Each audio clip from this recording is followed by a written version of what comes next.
Okay, so here's a little video of the '79 Mercedes.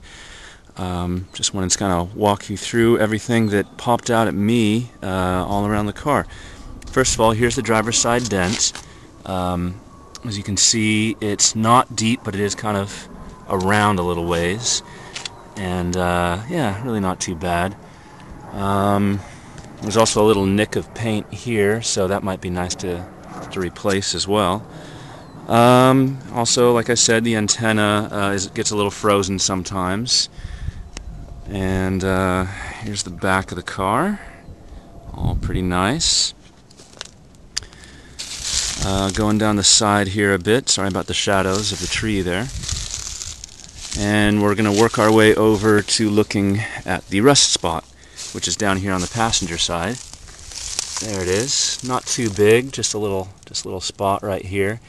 But replacing this whole fender might be nice actually, because it looks to me like, if you can see the difference here and here, it looks like this is the original color and maybe this fender was resprayed at some time. I don't know the history of that, but it's just my educated guess. So let's step around to the trunk, and I'll kind of point out anything in there. The gas door here probably looks about like yours.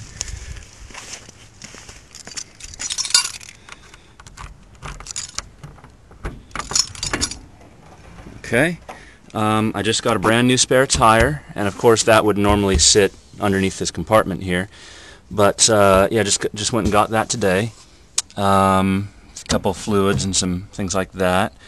The wheel wells all look pretty good to me, and I did a little bit of sealing right along here with silicone, just because I heard that it was a pretty common area to leak into the wheel wells is right along here, so I sealed those up. So let's continue on to the interior. Right now they're open, but hopefully my camera can pick up that if I press lock, the vacuum does work. And so maybe you can see the other side there, they all open up and close. Everything is on the vacuum. The back seat here, I'll let you look at the leather. It's in really nice shape, and really no damage at all. The carpets are a little dirty, but you know, it's not so bad. The sheepskin on the front seats has really kept things in good shape. I'll try to pull it up here a little bit and show you. The leather is really nice. Or at least if it isn't, I can't see where there's a problem.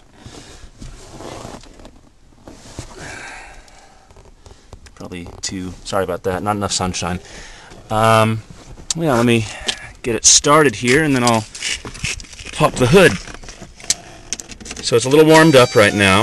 Right now that's the door alarm.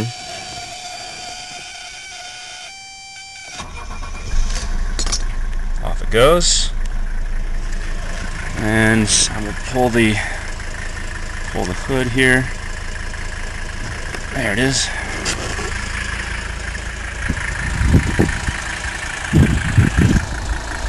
Now I'm going to set the camera down for 1 minute while I open the hood. Just a second.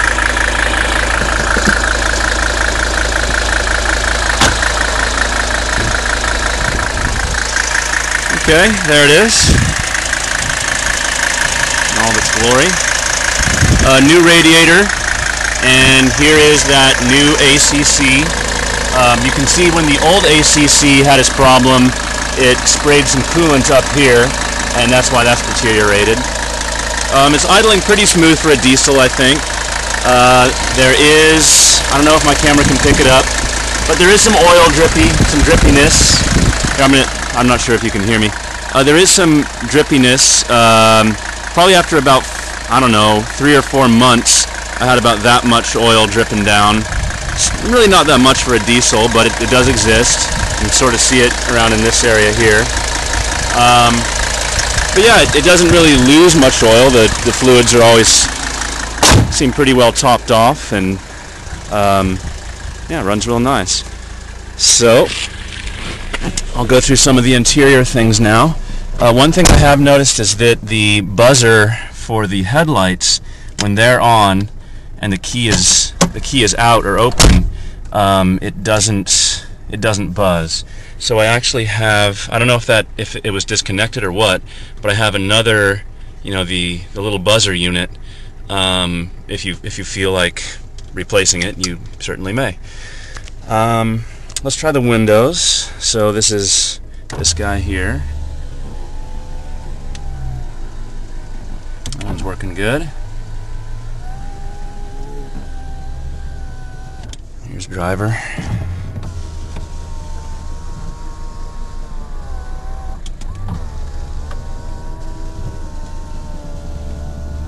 And rear passenger.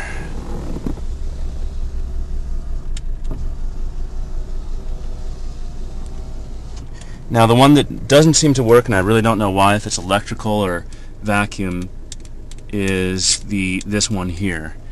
As you can see, I'm not hearing any vacuum, so I'm guessing it's probably bad switches or something. I really couldn't say. But anyway, as far as the cracks in the dashboard that I mentioned, there's one here and another one here, but you can see the rest of the dashboard is really quite nice, all the way across. The crazing in the wood is pretty minimal too. This is all. I'm sorry about the screen flare there. I think I blocked it.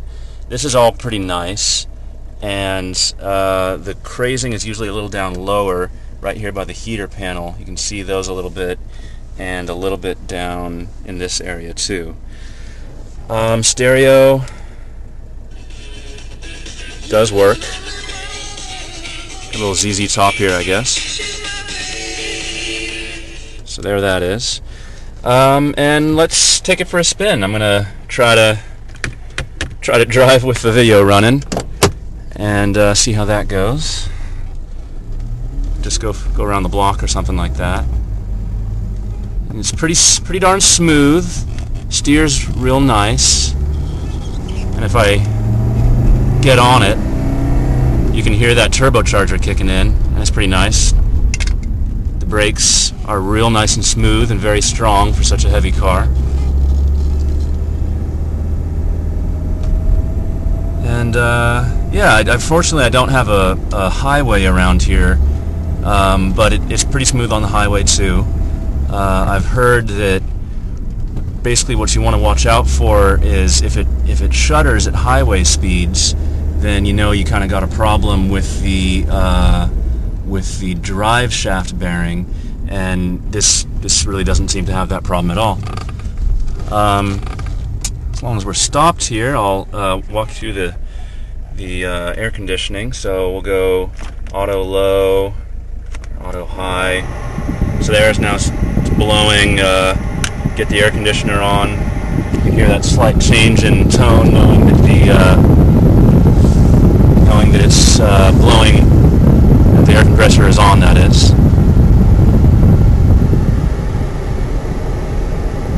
Let me think. The other thing that comes to mind is the seat spring.